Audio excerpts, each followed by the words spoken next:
2025 সালে এসে আবারও কিয়ামতের নতুন আলামত প্রকাশ পেল, যা আমাদের প্রিয় নবী হযরত মুহাম্মদ সাল্লাল্লাহু আলাইহি ওয়াসাল্লাম আরো 1400 বছর আগে বলে গিয়েছেন। প্রিয় নবী হযরত মুহাম্মদ সাল্লাল্লাহু আলাইহি ওয়াসাল্লামের একটা কথাও যে মিথ্যা নয় তা খুব ভালোভাবে পশ্চিমা বিজ্ঞানীরা প্রমাণ করেছে। প্রিয় নবী আজ থেকে আরো 1400 বছর আগে বলেছেন, পৃথিবীতে 10টি বড় কিয়ামতের আলামত প্রকাশ না হওয়া পর্যন্ত পৃথিবীতে কিয়ামত সংঘটিত হবে না। কি সেই আলামত জানিয়ে রীতিমতো চিন্তায় পড়েছে পুরো বিশ্বের বিজ্ঞানীরা।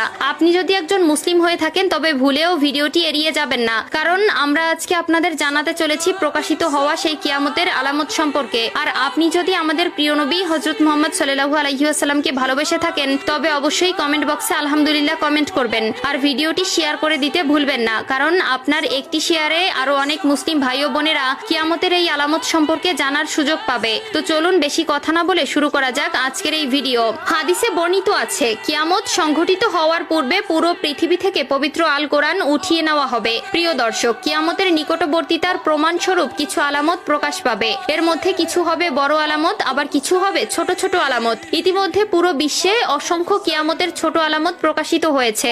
যেমন হাদিসে বর্ণিত আছে, আরবের বেদুইনরা অর্ধ উলঙ্গ অবস্থায় থাকবে, তবে তারা বড় বড় দালান কোঠা নির্মাণের প্রতিযোগিতায় নেমে পড়বে, এমনকি তাদের পায়ে জুতাও থাকবে না। বর্তমানে 2025 সালে কিয়ামতের নতুন যে আলামত প্রকাশ পেয়েছে তা হলো কিয়ামতের আগে পবিত্র আল কোরআন থেকে সকল অক্ষর উঠিয়ে নেওয়া হবে। ইতিমধ্যে এমনই কিছু তথ্য প্রকাশ পেয়েছে।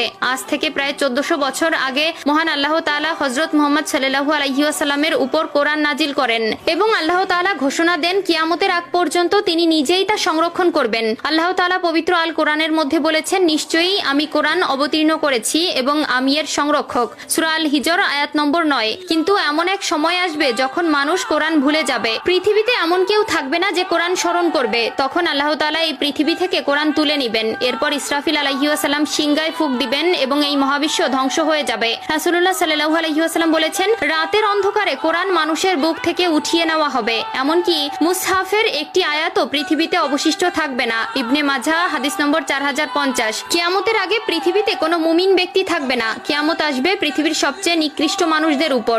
আনাস ইবনে মালিক রাদিয়াল্লাহু তাআলা আনহু থেকে বর্ণিত, রাসূলুল্লাহ সাল্লাল্লাহু আলাইহি ওয়াসাল্লাম বলেছেন, কিয়ামত ততক্ষণ শুরু হবে না যতক্ষণ না এই পৃথিবীতে এমন কেউ অবশিষ্ট থাকবে না যে বলবে আল্লাহ আল্লাহ। সহিহ মুসলিম। অর্থাৎ কিয়ামতের আগে সকল মুসলিম মারা যাবে। আবু হুরায়রা রাদিয়াল্লাহু তাআলা আনহু থেকে বর্ণিত, রাসূলুল্লাহ সাল্লাল্লাহু আলাইহি ওয়াসাল্লাম বলেছেন, আল্লাহ তাআলা ইয়েমেন থেকে একটি মৃদু বাতাস প্রবাহিত করবেন যা রেশমের মতো মসৃণ হবে। যার অন্তরে এক বিন্দু পরিমাণেও ঈমান থাকবে সে সেই বাতাসে শান্তির মৃত্যুবরণ করবে। সহিহ মুসলিম। এরপর আল্লাহ তাআলা কোরআন পৃথিবী থেকে উঠিয়ে নিবেন এবং মানুষের অন্তর থেকে পৃথিবীর সব মুদ্রিত কোরআনের পাতা থেকে সব অক্ষর উঠে যাবে। যারা একসময় কোরআনের সূরা বা কিছু অংশ জানতো কিন্তু তারা ঈমানদার ছিল না, তাদের অন্তর থেকেও সব মুছে যাবে।